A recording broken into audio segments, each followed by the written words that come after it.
Get the new Donkey Kong 64 bundle with the banana yellow game pack and the new jungle green N64 console. It's got a jungle green controller and comes with the...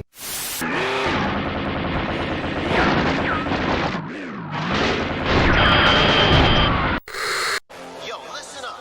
We will not live in a two-dimensional world. We won't go in one direction Or seek where we can say. We will walk through walls. We will take a look around us. we will not be confined. We believe in the path of least limits. We won't view We will not compromise. We will live the game through our hands. We will be in control of something. We will change the system. It's Ferret 64 with your host, Yemmy the Ferret.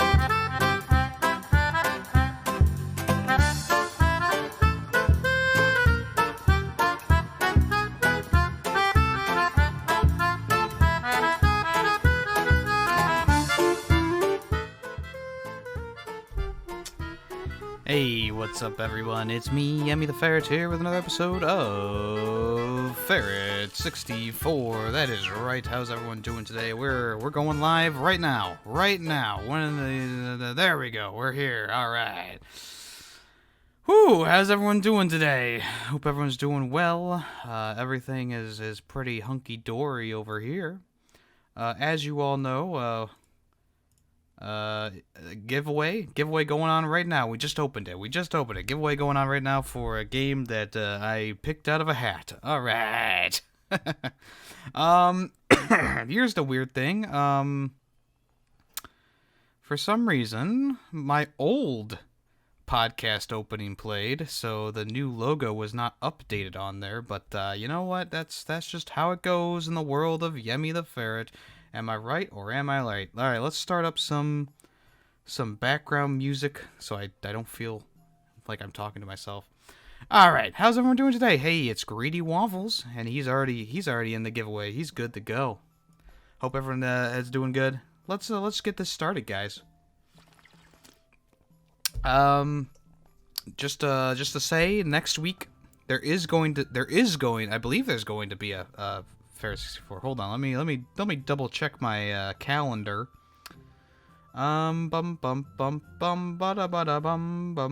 Yes, there will be a Ferret 64 next week, but there will not be any live streams between Thursday and Monday, because I'm going on vacation. I'm going to PAX East. You all know it. PAX East 2020. We'll talk more about that a little bit later, but just thought I'd give you guys the heads up if you are a fan of the live streams. But anyways, let's start with my favorite segment, which is called What Has Yemmy Been Playing This Past Week? That's right, what have I been playing this past week? And y'all know the biggest game that we've been playing this past week, which is Peter Jackson's King Kong, the official video game of the movie. That's right. We've been playing this for a while. Jeez, these people have full gameplay, long play. All right, well, yeah, that's what you gotta do. This is the This is the PC version of the game. I didn't play the PC version of the game. I played the you can tell how different it is with the loading screens are a little bit different. But we played the PlayStation 2 version of King Kong, and it was actually a pretty good game. It was actually a pretty decent game, even by today's standards, which was pretty surprising to me. I was caught off guard with how good the game was, you know. It has a few dated controls, like especially with King Kong.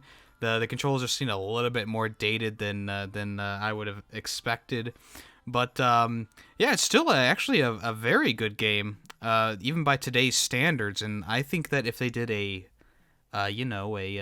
remaster of this game, I think that it would go over pretty well.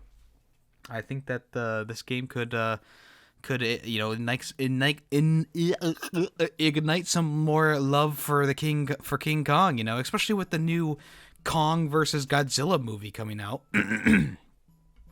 I think that it would be a perfect time to re-release this, maybe more so that they want the maybe like the 25th anniversary of the Peter Jackson's King Kong, and they could do a remaster of this game.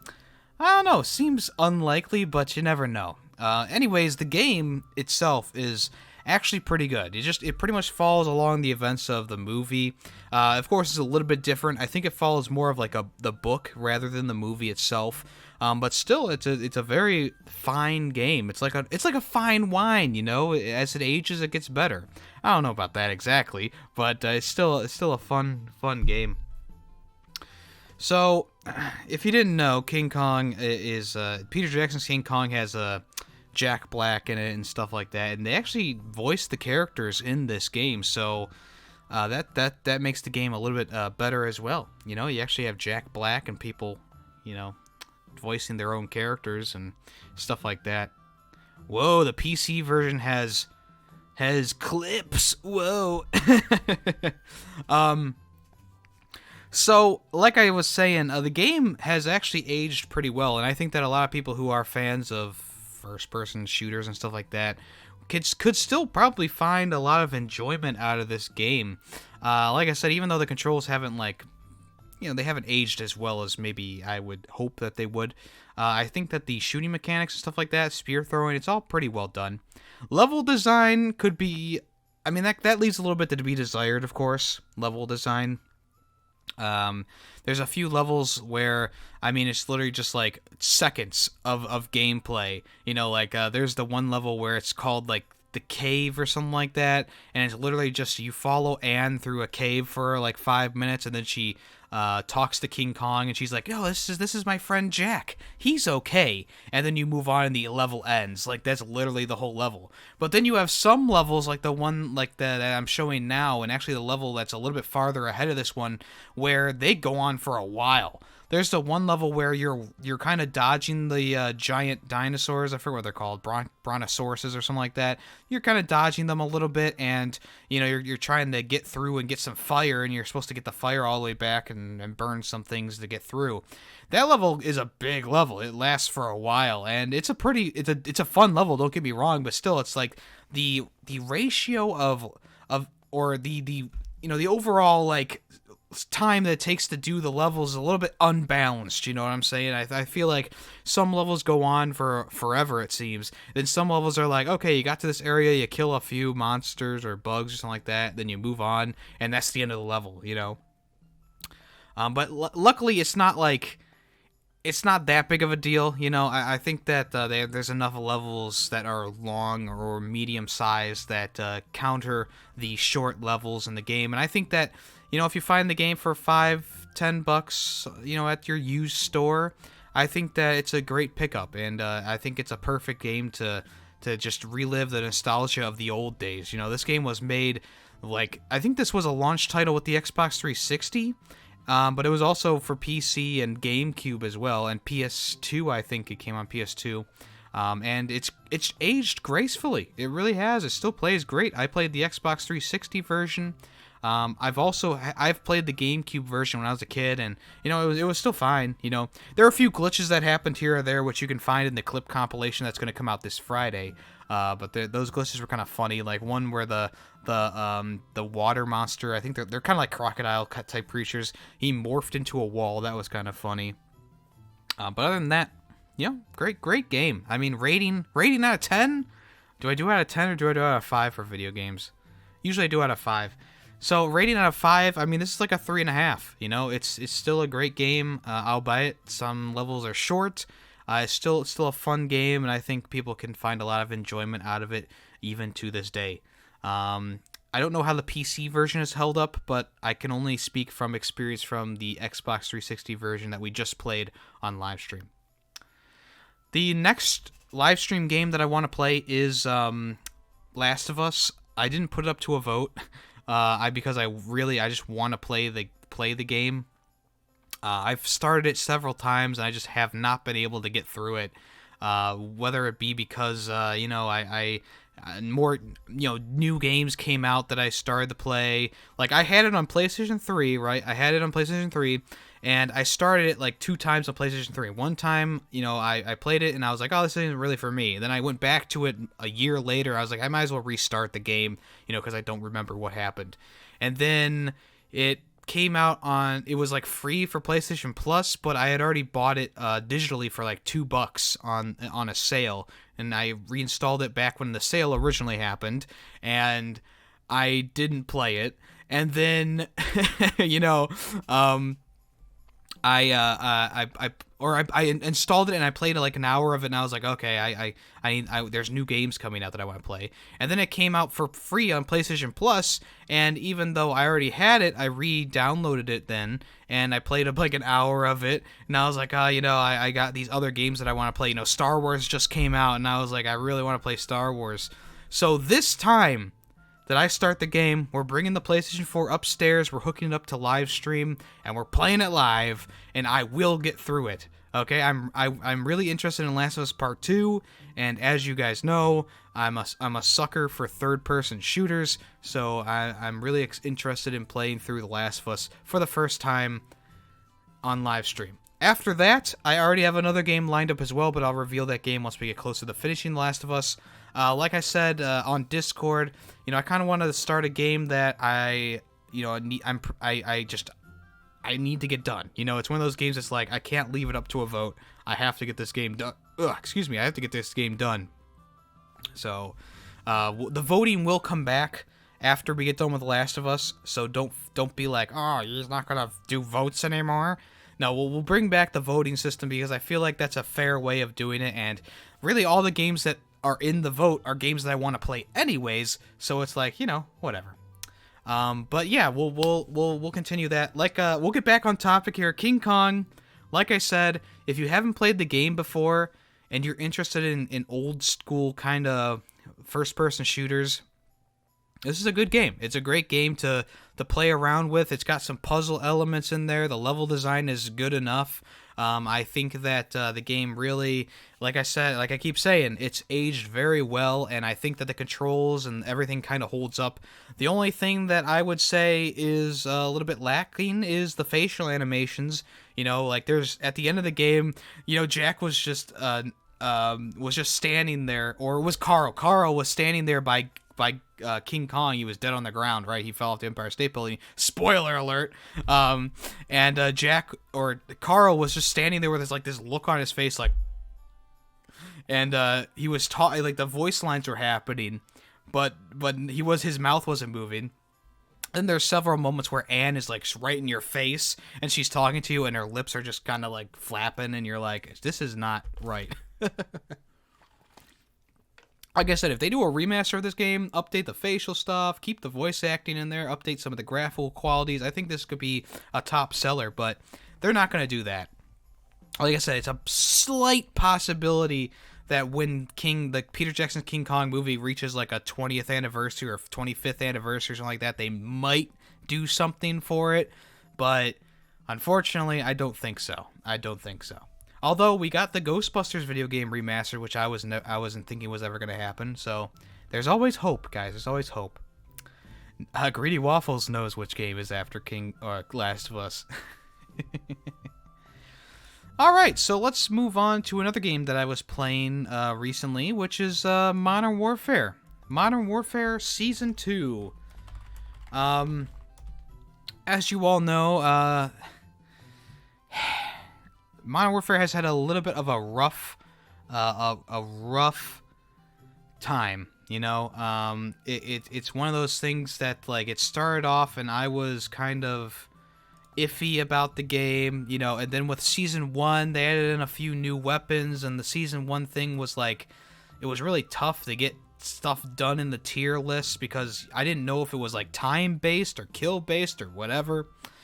Now we have Season 2, which adds a bunch of Modern Warfare 2 stuff, including Ghost. He's back, and he's got a new design, kind of. He's got a skull mask, It's kind of cool looking. And then they added the Rust. They added Rust. Now, originally I was like, oh, I don't want another small map, blah, blah, blah. I was really kind of annoyed that they were adding another small map because we just got shipment, aka shitment, and I hated what they did to it in this game. And we got Safe House, which I love. Safe House. It's a great map, 3 lanes, but I wouldn't call it small. You know. Now we have Rust, and it's actually a good map. I've been playing Rust 24/7. Of course, it's double XP for both weapon and you, so you know, of course I'm gonna play it. But when I originally was playing it, I was like, I don't know about this, guys. I feel like this is just gonna be another clusterfuck. But besides from a few spawns that I've spawned in like the enemy territory or enemy spawn, it's actually been a really fun map to play on, and it got me playing the game. I played it every other day this past week, I think. Once you download the 50 gig update, of course. But yeah, I've been using the new gun as well. Yes, I know what you guys are about to say. You know, I did buy the pass for Season 2 with the 15 tier free gift for it, and I know what you guys are saying. You know, you're gonna say, Yemmy, why are you spending money on this game? Why are you spending actual money on Call of Duty? It's like, I'm sorry, I wanted to get the first gun early. All right, I wanted to get some stuff done early, and it got me that much closer to getting the new submachine gun as well, which looks like the UMP, and I'm really excited to get that. But it's still like 10 tiers off for me or something like that. I forget where I was at. But just playing Rust, I've already gained a lot of tiers. But yes, I did spend money on Call of Duty Modern Warfare. And I spent it on Season 1 as well. And you know what I'm saying? I'm saying if Season 2 doesn't ramp it up a little bit, I might not go for Season 3. But I know I know, guys. I know it's like, why are you spending money on this game? And it's like, well, you know, I'm a Call of Duty junkie. I enjoy Modern Warfare enough. Since I reviewed it back on YemmyCast, I think it's grown on me a little bit. The gun customization has been what's keeping the game alive for me. And the new gun is actually pretty good. It's a Growl or something like that. It's an assault rifle. It's like the SWAT from Black Ops 4. I know, Black Ops 4. You know, I hate that fucking game, but the SWAT gun was actually pretty good in that game. And it reminds me of the SWAT, which was actually a DLC weapon afterwards. But, yeah, I'm actually enjoying it. It has, like, a few different attachments that we haven't seen before. There's, like, a new palm rest in it. And there's, of course, different barrels you could choose. And the one barrel, which you actually unlock early on, actually has, it's a little bit different than normal. It doesn't have, like, a built-in silencer or anything like that, but it has, like, a built-on a grip, a steady aim grip, which was actually pretty good until I got the long barrel unlocked, and then it's just been the long barrel ever since, guys. It's actually the best one for the gun. Throughout the tiers, there are more gun variants. I just got one for the, I think it was the MP5, which was a new variant, which actually looked pretty sexy. And then there's also new, like, the new weapons actually have in the tiers new variants as well, which actually look pretty spiffy. Now, you also get COD points during your time getting the season stuff done, and I've gotten enough to actually buy one of the not DLC packs, but the skin packs.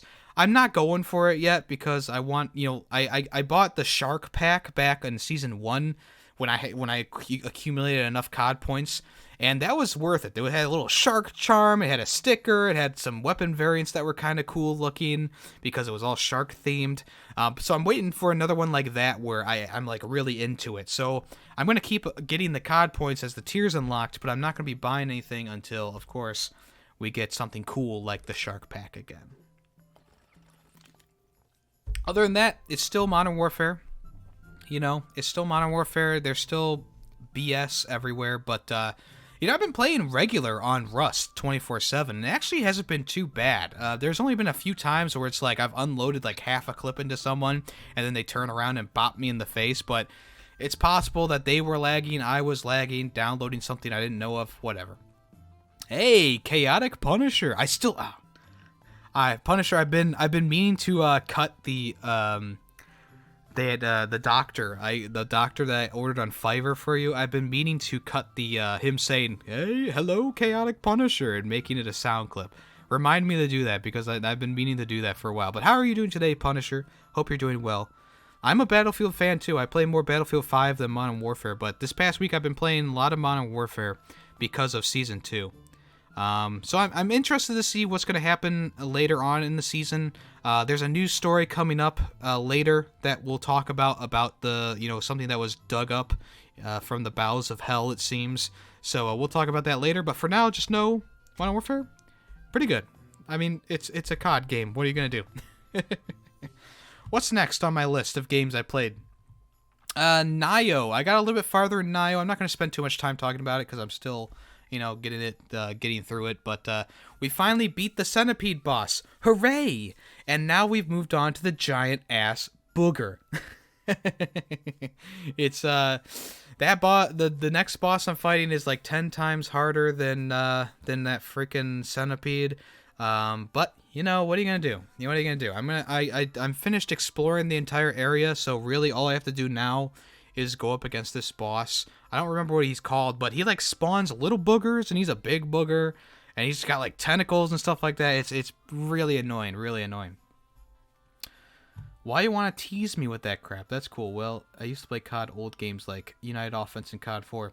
Not teasing you with it. It's just him saying, "Hello, Chaotic Punisher." I want to cut that. I'm not gonna put the part where he's like, "You have cancer all around your butthole."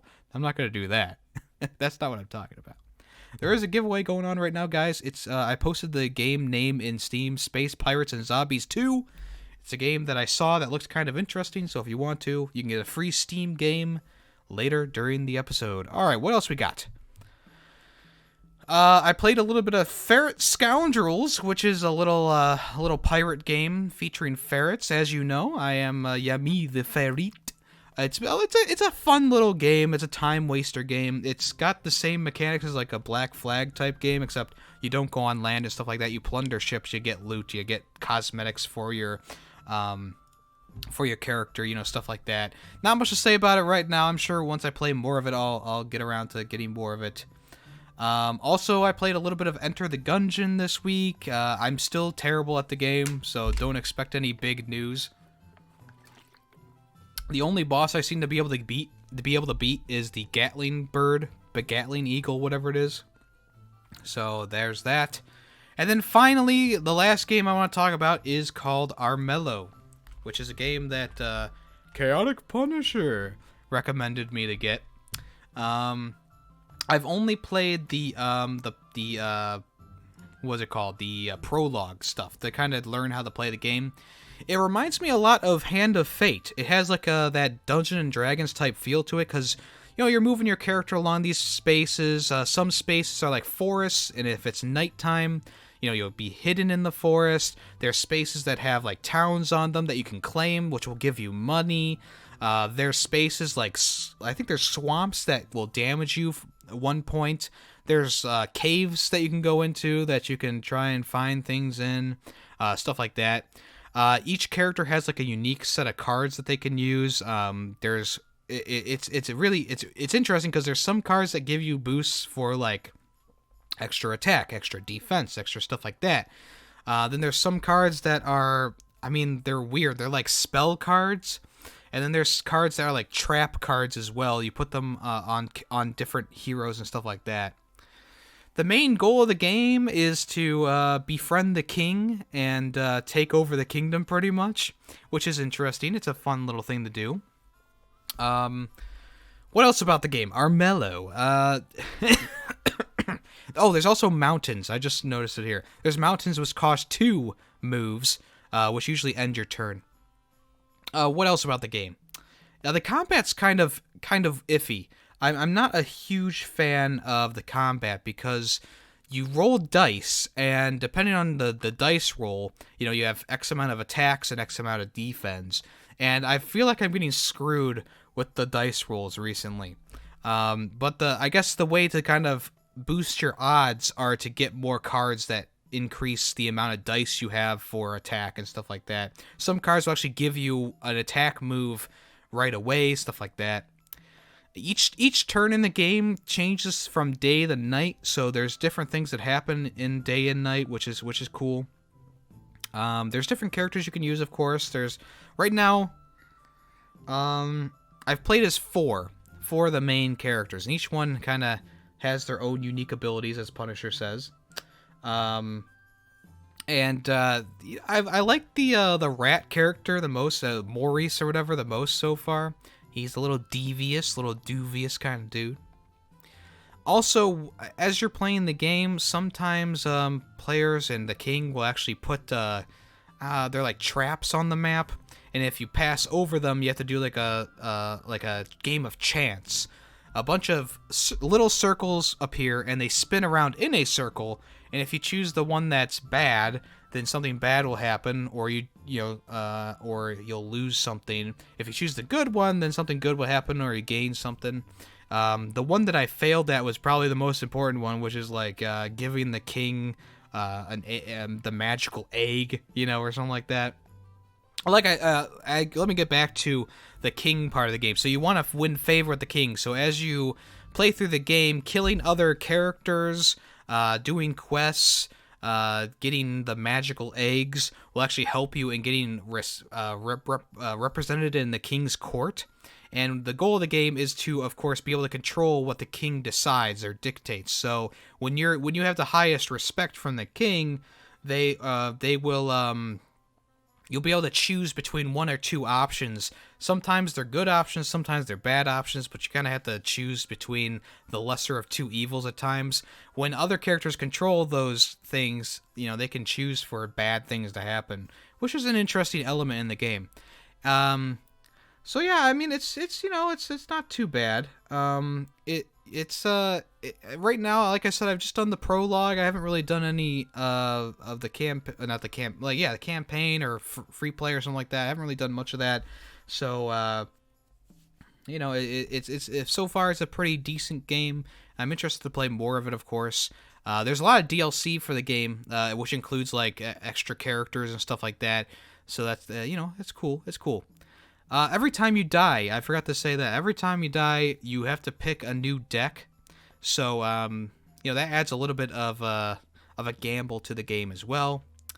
And you also restart it at your starting point on the map as well. So, Armello, not a bad game. I definitely want to play more of it, though. Definitely want to play more of it.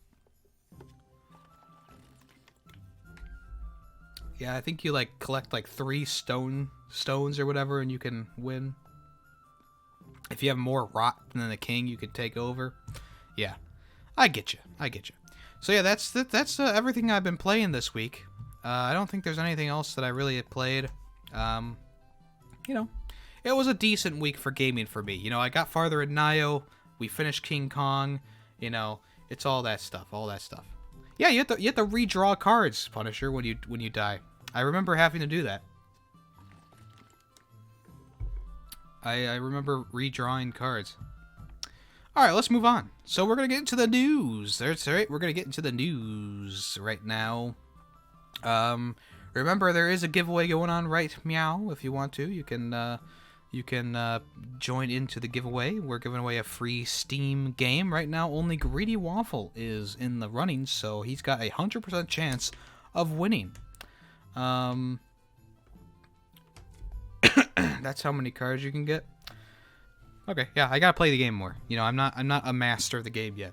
So let's talk about the biggest news and the saddest news. Sad news of the week, and that is, I was all ready yesterday with the news articles. It was detailing all the things that PlayStation was going to bring to PAX East. I was going to have a cool little conversation about it because I was so excited. They were bringing Last of Us. They were bringing Doom Eternal. They were bringing all these other games. And I woke up this morning, and here we are. PlayStation has canceled its PAX East showing due to coronavirus concerns, which got me concerned because I was like, oh, is the coronavirus in Boston? So let me look it up. Boston coronavirus. I really hope there isn't.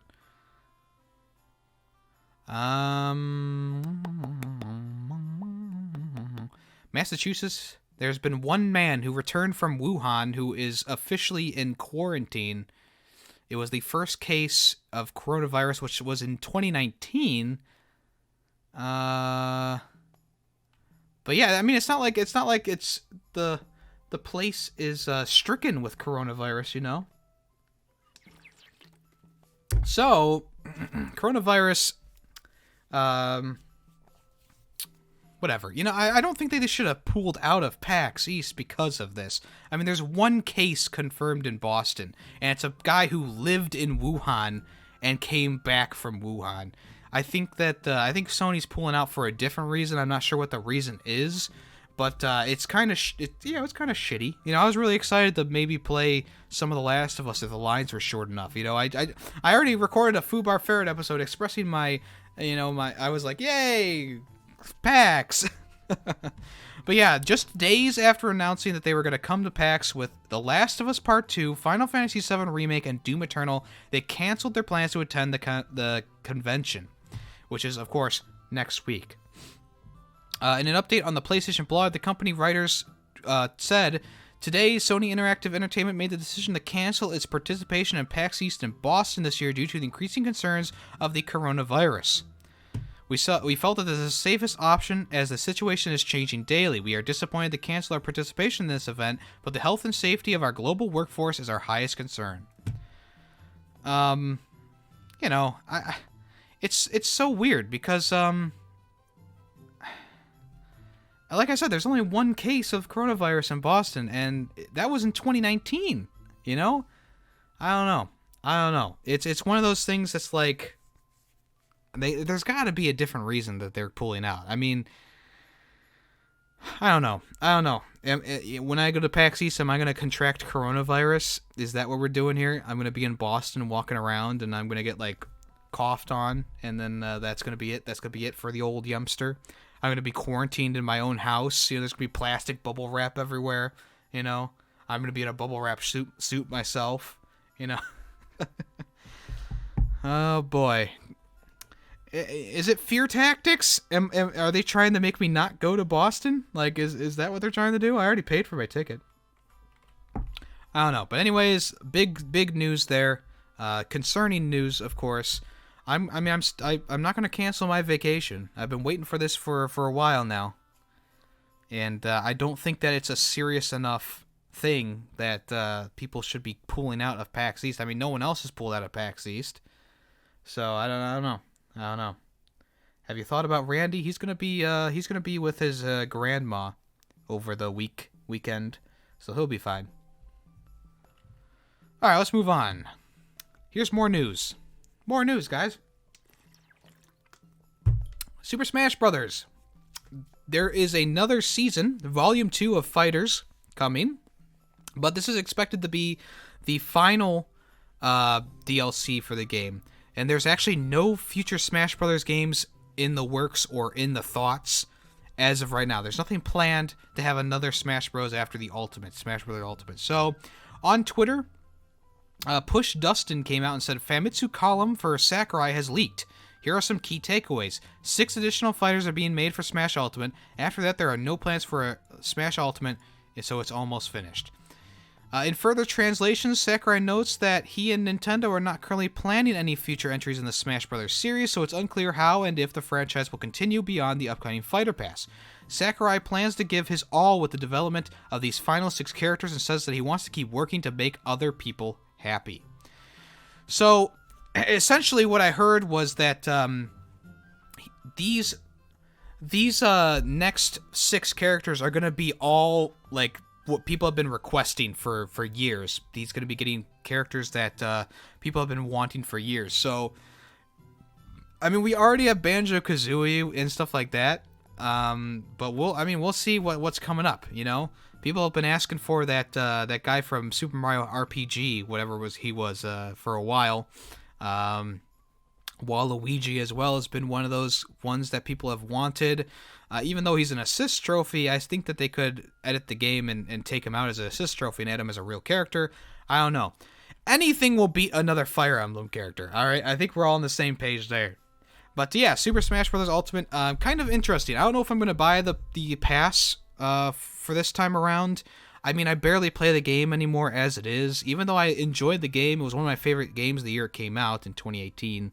But you know, I just haven't had the the want to play it. I went through the entire campaign mode that they have, and I just kind of like I'm waiting for the multiplayer to be ready, or better. I just it's so difficult because when you go 1v4 or the 4v4 stuff, it just lags to hell and you can't do anything, which is so annoying.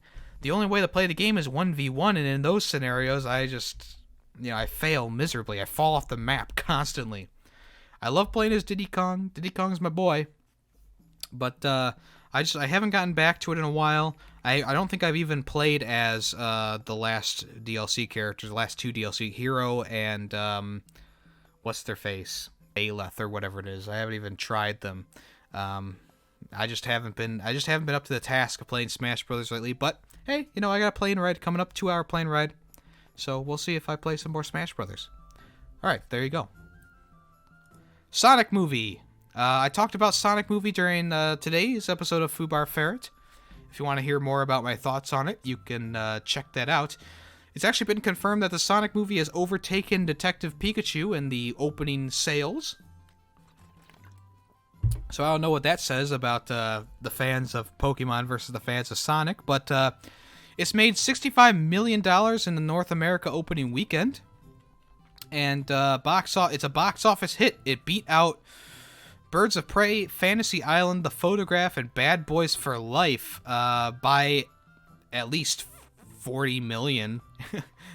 Birds of Prey is at 17 million, and Sonic the Hedgehog is at 53 million. Here's Bad Boys for Life is at 5.5 million. Will Smith not pulling in the numbers. Fantasy Island was a goofy movie. I read about it. It kind of sounded like the plot of the Scooby-Doo live-action movie. And Birds of Prey, I mean, bleh. I knew this movie's not for me, guys. Birds of Prey, I mean, look at what they did to the Black Mask in this movie. Look what they did to Victor Zsasz. I mean, it's just not something that I would want, So according to Deadline Hollywood, $87 million production could potentially be in the running to become the best video game movie adaptation to debut in North America of all time. The latest industry estimates suggest it has banked around $53.99 million in 3 days, which is more than $63 million in its opening weekend. So yeah, it's already actually beaten Detective Pikachu. This article is a little bit older, which got 54 million in 3 days. So it's actually already beaten it in 3 days. So there you go. Cool news for the Sonic team. Quickie review for the movie. It was fine. I cringed a little. I laughed a little. Jim Carrey was funny. It wasn't as bad as I was expecting it to be. It was a fun little movie. It's good for kids. It's got a lot of kid humor in it. And it's got a very basic plot, but it was pretty good. Some of the CGI kind of waned throughout the movie, but for the most part, I think it was fine. Yeah, there you go. There's my quickie review. Let's move on. The Witcher. Toss a coin to your Witcher. The Witcher 3 is now going to let you cross-save across PC and Switch and Xbox. PlayStation 4, though, is not on the cards. So, in The Witcher 3 Wild Hunt Complete Edition Update 3.6, it's officially come out, and they're letting you cross-save other platforms. So here's all the notes. So they added touch control support, added save file integration with GOG, Steam, and versions of the game for Steam for Switch for different regions. Added more text languages, added more graphical options, added multiple performance optimizations, fixed various visual and functional bugs, various gameplay crash fixes as well. While transferring saves from PC, please keep in mind mod-related bugs and blockers might get transferred from modded PC game save file, and if the save file name has been changed on PC, the Switch's cloud save feature won't be able to recognize it.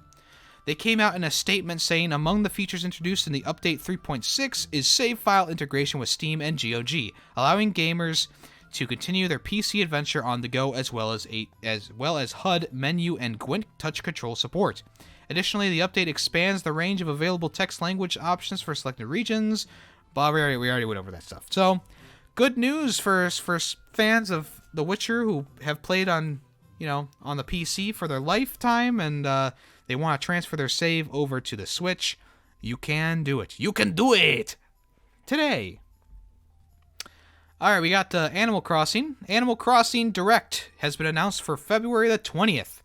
Nintendo fans everywhere gasp because this is not what they were expecting when they saw the words Direct in the title.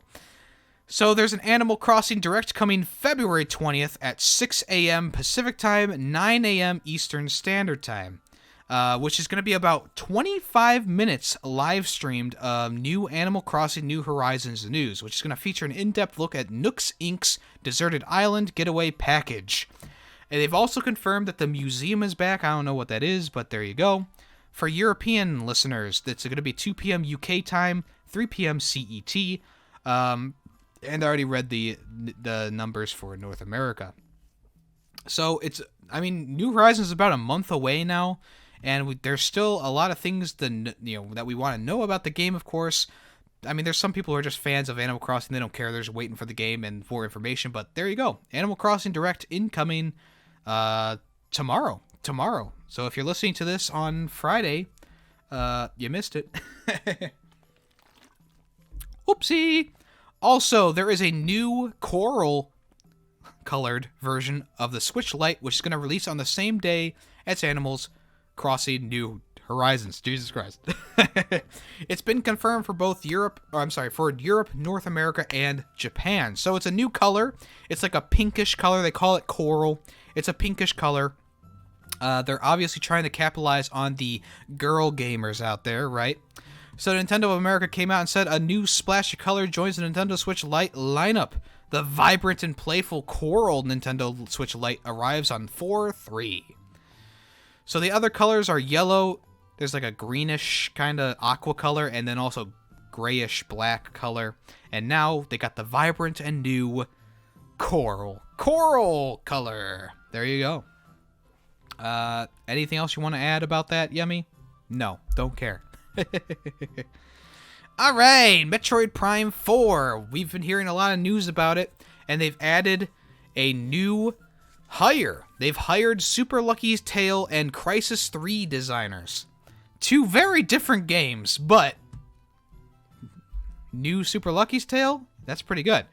So, the website VGC says that Mark Capers, previously of New Super Lucky's Tale developer Playful, and James Beach, spelled with 2 E's, is a designer who worked on Crisis 3 and DC Universe Online. They both joined Retro Studios.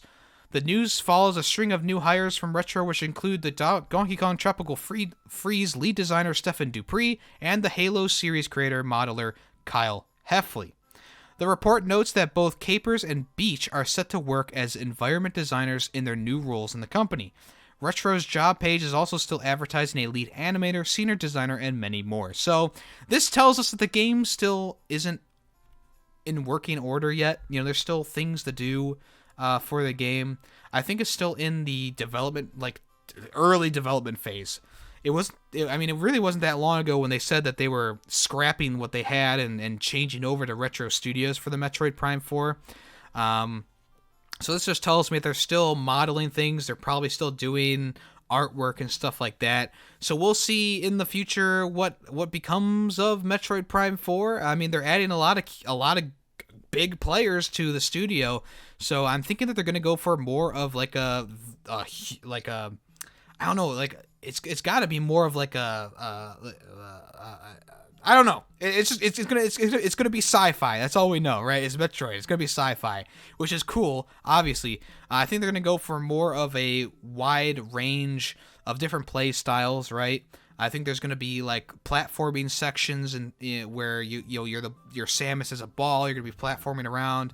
Maybe there's gonna be some goofy things with a pinball maybe scenario, something like that. That's where I'm getting the new Super Lucky's thing. Then we have this Crisis 3 developer and designer and DC Universe guy. So maybe he's gonna be working with them on the shooting mechanics and stuff like that. I don't know, guys. Just speculation, of course. Let's move on. Okay, so Katana Zero. As you know, Katana Zero is one of my favorite games last year. It's still a very, very fun game, very good game. But the free DLC is still in development, and now it's 3 times the original planned size, which is pretty awesome. Despite having some classification issues in Australia around the time of release, the 2D side-scrolling slash beat-em-up Katana Zero is one of the standout indie titles of the past year. Thank you so much, Nintendo Life, for giving me that unneeded information. All right, so at Askhoff, aka Justin, he says, "Hey everyone, long time no see. Here are some updates. I'm getting close to wrapping up the mobile game I'm making called Pocket Squirrel, and the Katana Zero DLC is now 3 times the original planned size, but is still in development and will be free." Awesome. Thank you for your patience with this. It is a small update, but it's a good one. It is a good one. Hey, how you doing, Callus? How you doing today? Hope you're doing well. Let me know what you think of Dragon Ball P. Anyways, Katana Zero, like I said, great game, and the fact that the DLC is going to be free, awesome. That's awesome. So, yeah, I'm really excited to see the DLC for this game. The main campaign of Katana Zero is amazing. If you haven't played Katana Zero, Katana! Make sure you do that. It's only $15. Yeah, maybe a sale would be better because it is a pretty short game, but all things considered, I think the art style and the way the game plays is worth the price. And with the free DLC, definitely going to be worth the price in the end. All right, moving on. All right, we got some Crash Team Racing news. We got 2 of them. It's believed that the next Crash Team Racing Grand Prix is going to be the last one for the series. In an interview on the Activision website, the developer announced that, so it is the final Grand Prix. It's officially the final Grand Prix.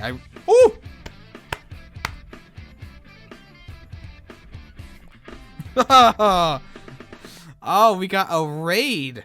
We got a raid from It's Me Monster. How you doing? Wow. Holy crap, that startled me. How you doing, everyone? Raiders! How you doing, Raiders? Welcome to the podcast. Stephachu? Kerpis? Hello, how you doing, everyone? I hope you all had a great stream. Let me try and do this. Is it still working? I don't know if it's working. Yes, there it works. Hooray! Oh, you dig the hair. Thank you so much. If the person who rated says to please stop, I'll stop. Yeah, I'm not gonna make them suffer through me singing. But once again, yeah, I appreciate the raid. It's me monster. I appreciate it, and I hope you had a good stream. What were you guys streaming? All right. What were we doing? Oh yes, the next Grand Prix for Crash Team Racing. That's right. No, I get you. That's okay. So the developer Activision came out and said in a blog post on their website, "It's absolutely bittersweet thing for us to announce that the next Grand Prix will be the last, but at the same time, we want players to know that the race isn't over. Through the Grand Prix, we've delivered fresh new content the Crash Team Racing Nitro fueled. Our community has raced through the multitude of new tracks and challenges with each season and have amassed an amazing collection of new characters and skins and shown their style in an insane new way, customizing all their carts." So throughout the year that Crash Team Racing has been around, there's been 40 new kart bodies, 51 new characters, 321 character skins, 40 new tracks with hours of replay value, and over 760 million possible kart combinations, which is pretty good. It's pretty good. You're playing Undertale? I love Undertale. Such a great game. I love the soundtrack. I love the characters. I actually have a Papyrus plushie, which I packed away because we're moving eventually. But he's packed away right now. But I have a Papyrus plushie. I love Undertale. Okay, so also we actually got today a Crash Team Racing Nitro Fueled 8th Grand Prix trailer on the PlayStation website. It's called Gasmoxia Grand Prix. So let's watch the trailer together, Are you guys doing a good playthrough, bad playthrough, doesn't matter playthrough? Let's watch this together, guys. Turn off the music for a second. Let's watch the Crash Team Racing Nitro Fueled trailer.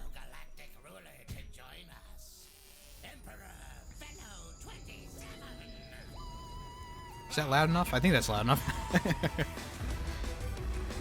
Oh, guys, it's like Rainbow Road except green.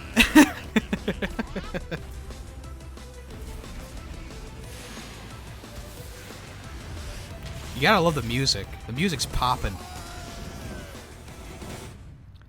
That was fast. It's February. Did I say it's February 20th? Yeah.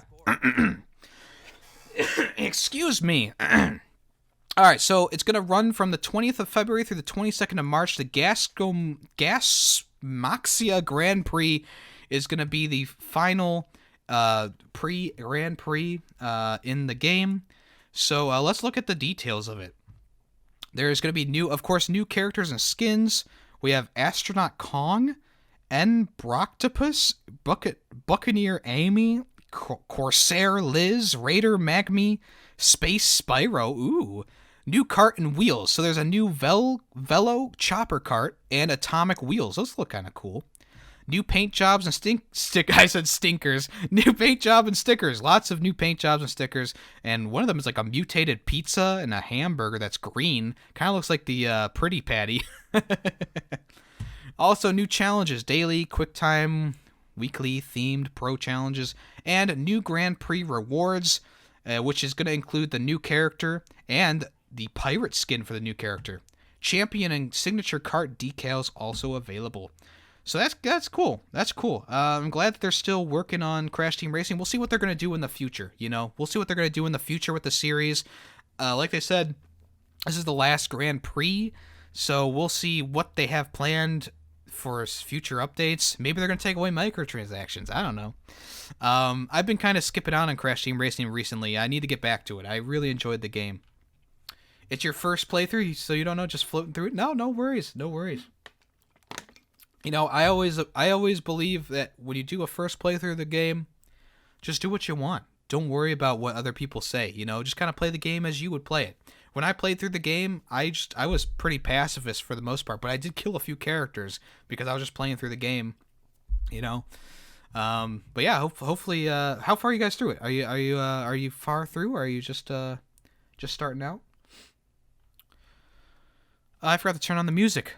Awkward. All right, here's some big news for E3 this year. You just met Sans? Oh man, you're pretty far. You're not too far along at all. Well, that's cool. That's cool. Sans is a great character, and you'll meet Papyrus pretty soon after him if you just met Sans and ended. So that's cool. That's cool. Glad you're enjoying it so far. So here we go. Goff Cayley, who is the presenter for the Game Awards. He's actually not going to go to E3 for the first time in 25 years. You've been exploring everything as requested. Very nice.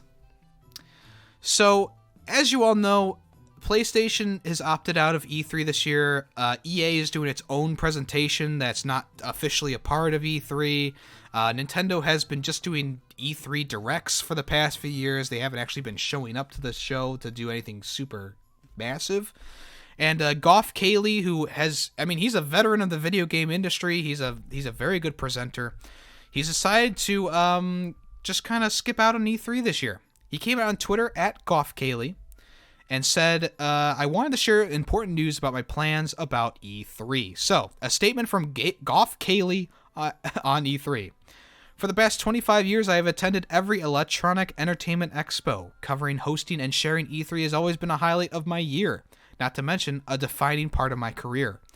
I've debated what to say about E3 2020. While I want to support the developers who will showcase their work, I also need to be open and honest with you, the fans, about precisely what to expect from me. I believe there's more to this, yes. I have made the difficult decision to decline to produce E3 Coliseum. For the first time in 25 years, I will not be participating in E3. I look forward to supporting the industry in other ways and at other events in the future.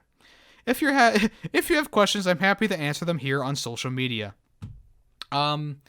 So yeah, this is pretty big news. I mean, Goff Cayley, like I said, he's or was it Joff? I mean, he's pretty big in the video game industry. Also, he was on an interview with Game Industry, which is a gaming website, and he said, "Given what has been publicly communicated about the plans for E3 2020, I just don't feel comfortable participating in the show at this time. This certainly wasn't an easy decision to make, but I think it's the right one for me, and I wanted fans to know before tickets go on sale." So, I'm sure he's still going to go to like Gamescom and PAX and stuff like that. But yeah, so he's not going to be at E3. That's a pretty big dent in the E3 presenter category, because like I said, he's huge. I mean, he was just at the Game Awards. Oh, of course it's Jeff. Of course it's Jeff. Guys, I'm thinking of the football player. I'm thinking of the football player. I apologize. It's Jeff Cayley. Jeff Coolio.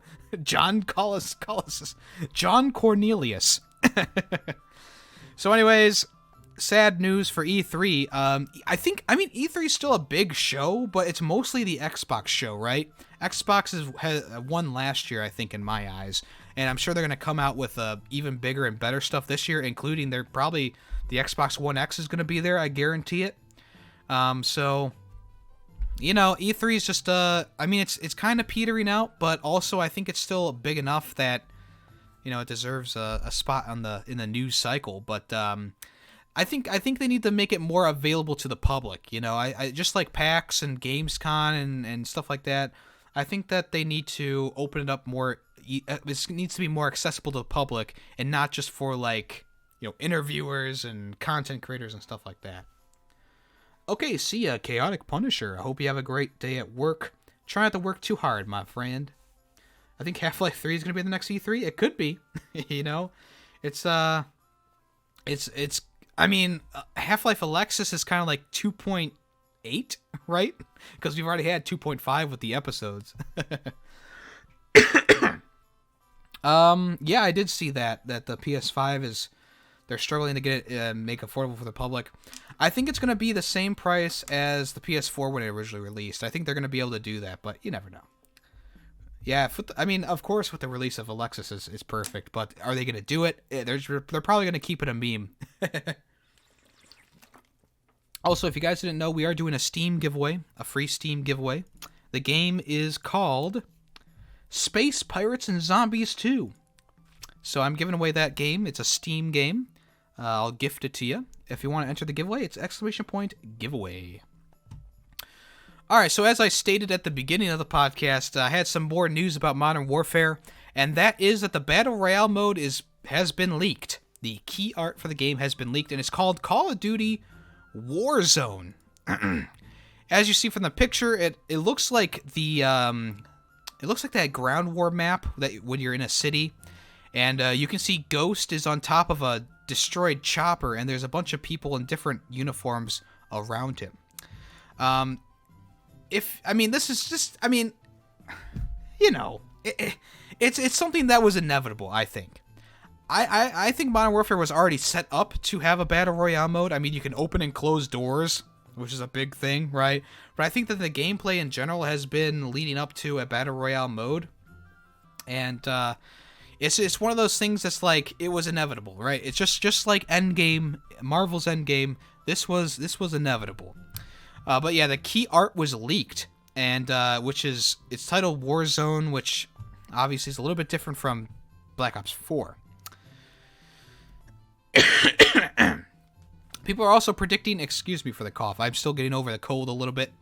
People are also predicting that it's going to be a free add-on for Call of Duty, and there's some bigwigs in the leaked community who are confirming it. So the speculation is that it's going to be a 200-player Battle Royale mode with a map which encompasses many of the multiplayer's ground war areas. So that could include the airplane graveyard. It could include this area right here that we're seeing, which I was saying looked like the ground war map that's in a city. So it's going to be interesting to see where this goes and if there is actually going to be a Battle Royale mode. But so far, it seems like we're pushing into the direction of, yep, there's going to be a Battle Royale mode. Do I enjoy Battle Royales? Not really. But at least it's a part of the game, and at least it's going to be free. You know, it's going to be free.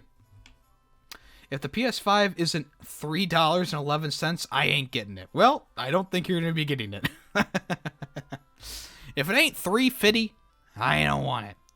All right, so good news for us Nioh fans. Nioh 2, there's going to be another trial that you can actually download before the game is released to try it out. So this is good news for me and Callus and other fans of Nioh, or Neo, depending on what you want to call it. So, if you don't recall, there was already a like trial run of the game. It was a early access portion of the game, and everyone was saying it was way too hard and stuff like that. So the developer came out and said, "Okay, we'll tone it down a little bit. We'll make it more accessible to people." And they've added more areas that you can go to. So between Friday, February 28th through Sunday, the 1st of March, you'll be able to download the Nioh 2 Last Chance Trial. It's going to offer 3 missions from the full experience, along with a chance to take the all-new Switchglaive for a spin and create a character.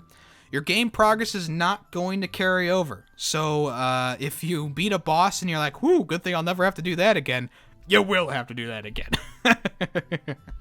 So in a recent preview event, people were sampled the 2 hours of gameplay, and the publisher came out and said Nioh 2 will be yet another phenomenal swan song for Sony's current generation console. Of course, it's a Souls-like game, so if you don't like Souls-like games, this is probably not going to be the game for you. But I will say this, and I think I mentioned this in a podcast before, Nioh is pretty accessible, right? It's got a story-based mode. It's got a mission-based mode, which I like better than Dark Souls and stuff like that. I feel like the areas are much more well-designed because it's not like a flowing game like that. You kind of pick areas to go into. So I'm really excited for this. All right, my dude, thank you for coming in the raid. Hopefully you have a good day at work. Thank you for joining us. Have a good one, my friend. And Doritos. Oh, I love Doritos. I like putting Doritos on peanut butter and jelly. Is that weird? Maybe. Also, Nioh 2 has officially gone gold. What does that mean? It means that the game has been completed. That is right. The game is officially ready to be shipped out to people on the 13th of March, which is good news because there's been a slew of delays, and in this a swamp of delays, we have a game that's actually going to be hitting its mark. So, everyone out there who is ready from Nioh 2, it's ready to go. And I'm sure that they're just kind of doing, basic, testing and stuff like that right now. And there'll probably be a patch day one, of course, as game testers find the patches. But for the most part, the game has gone gold. And Team Ninja, who was the developer that got in the game, has confirmed it. And yeah, I think it's going to be a great game.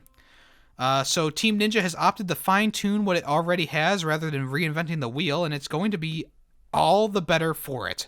Is a review of the game that someone got early. Nioh 2 is coming to 13th of March 2020. So there you go. I'm ready for it. You're getting it on a price drop? Yeah, I'm probably going to get it either Black Friday or I'm going to get it day one, depending on how far I get through Nioh 1. I'm one of those people who, I really want games day one that I'm excited for. I'm pretty excited for this, but I may have to wait on it for a price drop, just because we're going on vacation, we're planning on moving, stuff like that. So I may not have the funds to get all the games that I want in the year, but we'll see. We'll see what happens. I'll probably just go out and buy it, to be honest with you. I'll probably just do it. Just do it. Okay, so THQ Nordic. They have acquired Saber Interactive, who made the World War Z game, which we reviewed 2 episodes ago, a year later.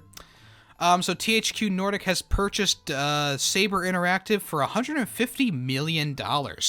And the figure could raise to $375 million, subject to the fulfillment of milestones, with CEO Lars Wingefors stating that the studio has been on its radar for quite some time, thanks to a long history of high-quality work. He's quoted as saying, "Their ambitious moves towards self-funding projects in recent years have been particularly impressive, especially with World War Z, which sold more than 3 million units. While Saber will remain a standalone company within Embracer Group, we look forward to collaborating with them to elevate the ability to create and market premier titles." So as the article states here, THQ Nordic has pretty much had only single-player experiences for a while, and it looks like they're going to be getting into more of a multiplayer aspect in the future, because World War Z is a pretty competent multiplayer game. It has an okay PvP mode, but the main crux of the game is the story mode, and it's like a Left 4 Dead on steroids, right? There's way more zombies, there's traps and characters galore. It's a good game. If you want to hear the review for that game, there is a video on my YouTube channel, which is titled, Is World War Z Worth It a Year Later, or something like that. So if you want to, you can listen to my thoughts and Greedy Waffle's thoughts on that in that video. Alright, let's move on. We're getting close. Marvel's Avengers PS4 editions have been detailed, and there's actually a 72-hour early access and outfit pack for people who buy the game or pre-order the game on PlayStation. So, I don't think I talked about this before, but the Avengers Earth's Mightiest edition, which is the official big collector's edition, was announced. You're getting a Captain America full-color 12-inch statue. You're getting a steelbook case with the Avengers logo. You're getting a Black Widow belt buckle, Iron Man prototype armor blueprint, Thor's hammer keychain, a 6-inch Hulk bobblehead, an honorary Avenger pin, and an Avengers group photo, which is pretty cool.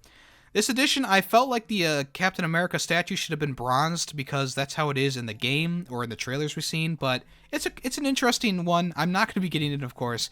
It's way too much money for what you get, and I already have a hammer keychain. I already have a Hulk bobblehead, and I already have something similar to this that I got from the comic book shop, which is this it? Where is it? It's, I don't know where it is. Yemmy! Dead air! Dead air! Dead air! Oh, God. Alright, I don't know where it is. It was blueprints for the Batman suit from the New 52. It was pretty cool. It was almost exactly the same. I'm not going to search for it any longer. Alright, here's the regular pre-order bonus content. You get the Marvel Legacy Outfit Pack, which has, like, Iron Man Mark 1. It has the World War II version of Captain America. Hulk with a torn shirt, looking pretty sexy. And you also have Thor looking like a, Asgard's warrior. Black Widow doesn't look too much different, but Captain Marvel has like the comic book variant of her outfit as well. You'll also be able to play the beta first on PlayStation 4, and you'll get exclusive access to a PS4 custom theme and a Marvel Legacy nameplate, along with the Miss Marvel Talk to the Hand emote. So that's all for the base for just pre-ordering the game. And then the deluxe edition, which I don't know how much it is, it comes with all that, and it comes with the Obsidian nameplate pack, which is silver and gold with the different logos. You'll get 72 hours early access to the game, and you'll get the Obsidian outfit pack, which is everyone is gold and silver, and it looks pretty. I mean, the outfits look pretty good. I don't know what the hell happened to Black Widow there. Do you see her face? What the hell? Why does she have black hair? I don't know. It looks like they accidentally put Miss Marvel's hair on Black Widow. What the hell? But kind of interesting. I don't know if this is worth it. I mean, I bashed EA for for charging like an extra $20 to play the game a day early or something like that. 72 early hour access. It's just dumb. I don't like that practice. I really don't. And this just doesn't seem worth it for more money to get just a few extra things in game. I don't know about that. I'm gonna skip out on that. So yeah, there you go. Kind of cool. Moving on. All right, here's something big. We watched the reveal trailer for Outriders last time, and now we got some gameplay. So it's a 6-minute video. We're not gonna watch the whole thing. We're gonna skip through it, but I just want to see what the gameplay is gonna be like. So paint the scene for me. So. Last episode, we were talking about how it's going to be like a hybrid of Mass Effect and Gears of War.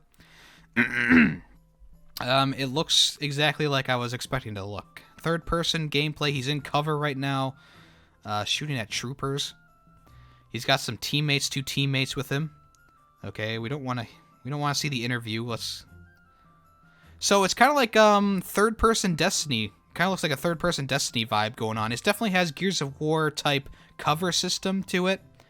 And it looks like you have like a Mass Effect style dumbed down moves to use there. Let's move on a little bit. He's using a sniper rifle right now. So it looks like he just used a special move there. So it's like a shield. Okay, so it like slows down time.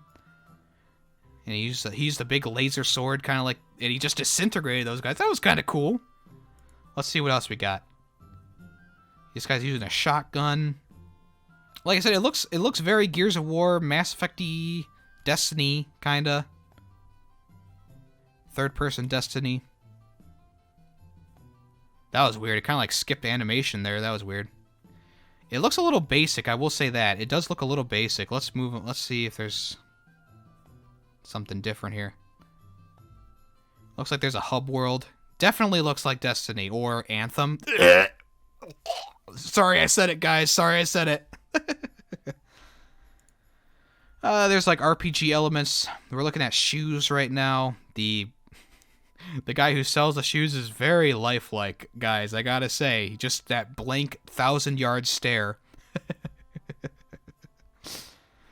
What else we got? They're showing off kind of the environments. That's a nice looking environment.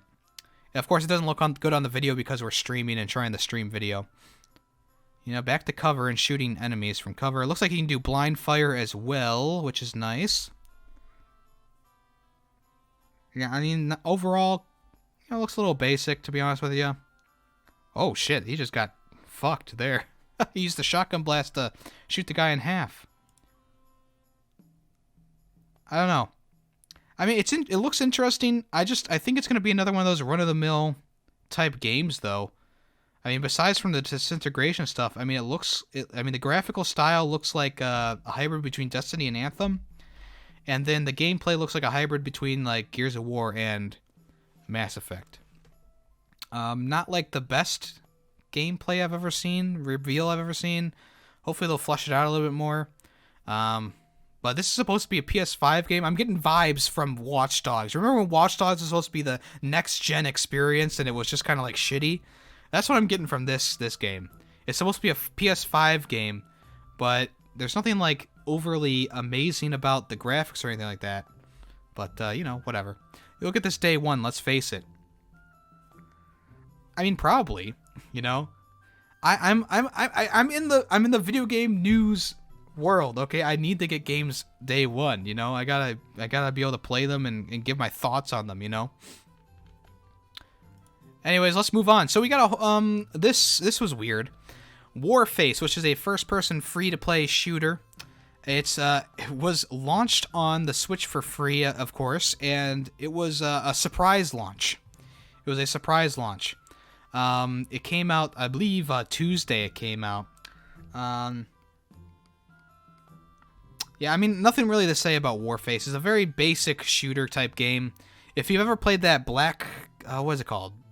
What was it called? Black Retribution? Was that it? It's just like that. It's a very arcade-style shooter. Nothing really special about it. Graphics suck. Gameplay sucks. You know, but it's for Switch now. It's available on Switch now. So if you want to, you can play it on the go. I'm not going to talk a lot about it because this game just kind of left a bad taste in my mouth. Alright, so if you're fans of Burnout and you like Dangerous Driving, well, Dangerous Driving 2 is coming to a Switch and console near you later this year.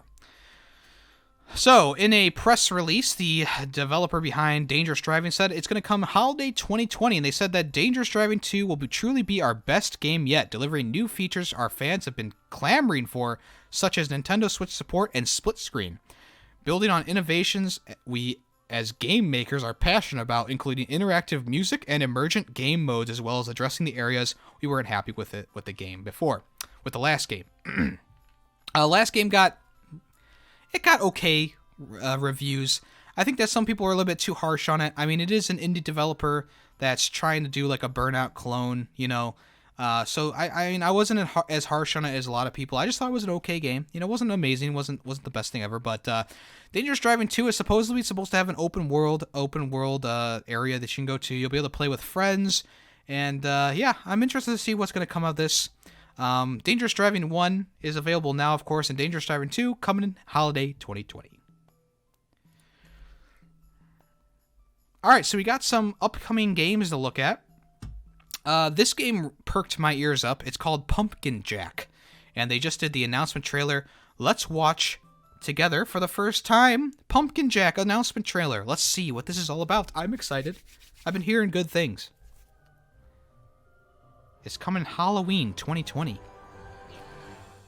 Okay, so some skeletons popped up on screen. It's a third person, looks like a melee combat adventure. He's got different weapons, a crow following him. Looks like there's some dialogue. Oh, it's Dark Souls. It's Souls-like, guys. Cartoony Souls-like. Combat very reminiscent of like a hack and slash type game with dodgy mechanics. He's just a pumpkin head right there, kind of doing Simon Says. That looks like maybe a boss fight. Oh, there's a minecart section. There's a horse. Platforming, of course, platforming. They're showing off a little platforming. This looks like a... Oh, man. They took that out of Shrek the Third, the video game. There it is again. Woo. It's a little loud. Apologize. That's definitely a boss. Woo! Yeah, that looks interesting. Pumpkin Jack, coming Halloween 2020 for Steam, PlayStation, Switch, and Xbox One. Oh, that looks pretty cool. This website's saying fans of Jack and Daxter, Medieval, and other 3D platforming games are gonna like this. Yeah, cool. It's coming from an indie studio as well. That's awesome. The game it's come from publisher Games, Head Up Games, and developer Nicholas Maysaner. They came out and said, engaging in an epic battle of evil against good and evil as you jump, dodge, and carve your way through challenging enemies and daunting puzzles. So yeah, the game's supposed to be coming out around Halloween 2020. There's no official release date yet, but I'm interested in that. That looks really cool. That looks like a nice little action platformer game with a lot of nice little mechanics kind of taken from other things as well. Steam will let you run through a level or two right now. Oh, wow. There's a demo already on Steam. Okay, I'm definitely going to be downloading that as soon as we're done here with the podcast. That's awesome.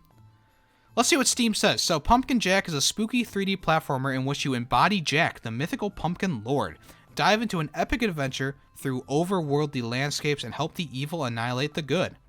Colorful cartoon settings, fight for your life, with challenging beasts lurking around every corner. Don't lose your head. Solve puzzles that focus on physics, gravity, and reflection as Jack, or ditch the skin suit and just use your flaming head to burn books. Find friends to fight at your side. Helpful companions are there to assist Jack on his journey. Cool. Yeah, it looks pretty good. Oh, he's got a gun! He's got a gun! Get down! What are the system requirements? Windows 7. Intel Core i5, 4GB of RAM, NVIDIA GeForce, blah, blah, blah, DirectX version 11, and 5GB of available space. What's the recommended, though? Windows 10, Intel Core 5, 6GB of RAM, 5GB available space, blah, blah, blah. Very interesting game. I'm definitely going to be wishlisting that when I open up Steam on my computer. So cool. I'm excited for that. I'm interested in that. We'll see. We'll probably get more news about that as it gets closer to the Halloween release date. And you know that I will be reporting on it. Alright, so there's a new co-op gravity puzzler named Ib and Ob, and it's coming to the Switch next month. Let's watch the announcement trailer.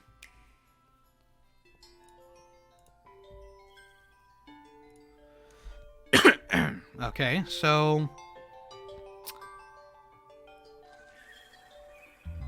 kind of looks like that V game. V. With different graphics, of course.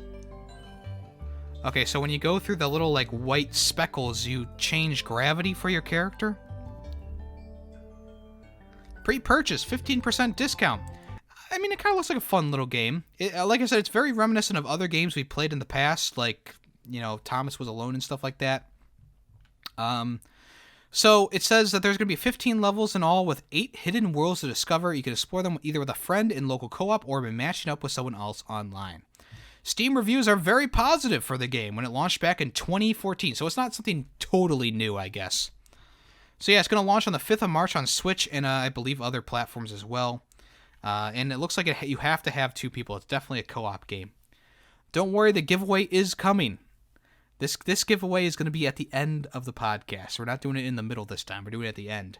Just for you hardcore podcast listeners. If you want to join the giveaway, exclamation point giveaway, we're giving away a free Steam game called Space Pirates and Zombies 2. Alright, we got a new bullet hell game called Terror Squid. Let's watch the gameplay reveal trailer. I like bullet hell games, and this looks reminiscent of like Asteroids, like the old style graphics. What comes around? Oh, okay. Create your own bullet hell. Interesting. So as you shoot on this little like globe, your bullets stay on the globe and keep rotating around it like, you know, in an orbit. So are there enemies to fight? It's not really showing.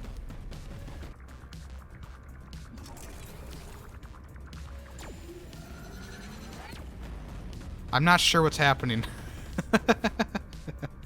Hey, Box of Butthurt, how are you doing today? Hope you're doing well.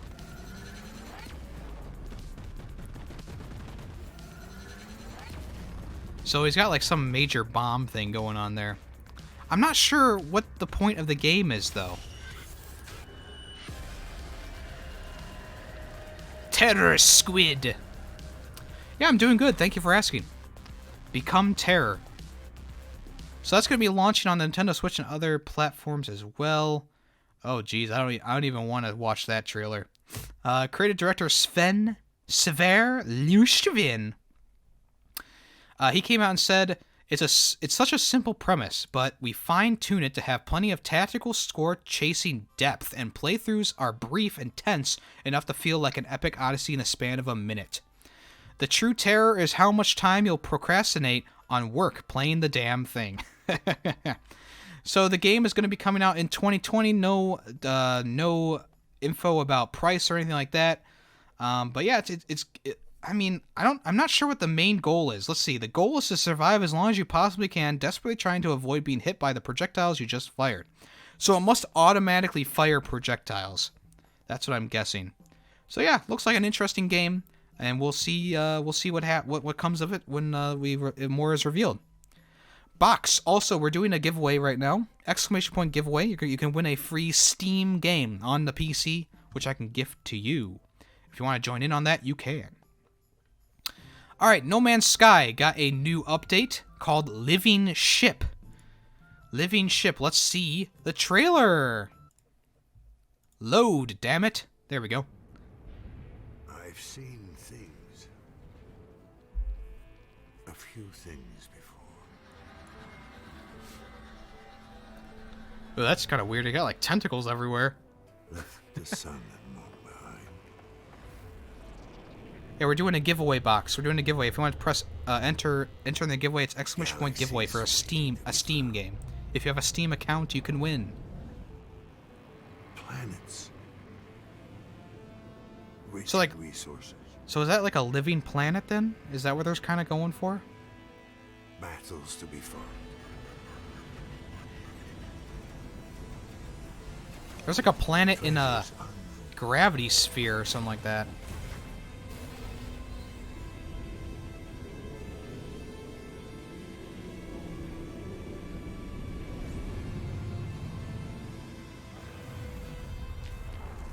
A universe you wouldn't believe.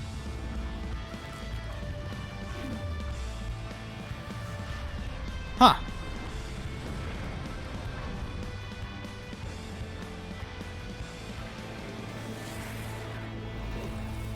No Man's Sky. I mean, as you guys know, I was one of the people duped by No Man's Sky early on. I bought it digital on PlayStation 4. But as the updates keep rolling out, I mean, they're adding more stuff to the game and making it better. So I give them praises for that. I haven't gone back to it, though. So the patch is version 2.30, and it's going to be 11 gigabytes to download. They don't really go into much detail about what this update is about, but of course there's going to be organic starships, and as you guys saw, there was like a ball of living organism or something like that in there. interesting for sure. And people who are fans of No Man's Sky, I'm sure this is going to pique your interest as well. Let's see what the patch notes are on the official game's website. Hopefully it loads. There we go. Living Ship, introducing update 2.3. The Living Ship are new classes of rare, sentient starships to add to your fleet, growing in dozens of procedurally generated variations. New organic technologies, unique organic technologies, all procedurally generated for customized evolved loadout. Origin story and mission. A new series of missions called Starbirth will take players through ancient Corvax experiments that led to the birth of these sentient starships. Organic cockpit. Oh, I don't want to read that one. Space encounters. Oh, look at that thing. And more new mysterious space objects and strange life forms.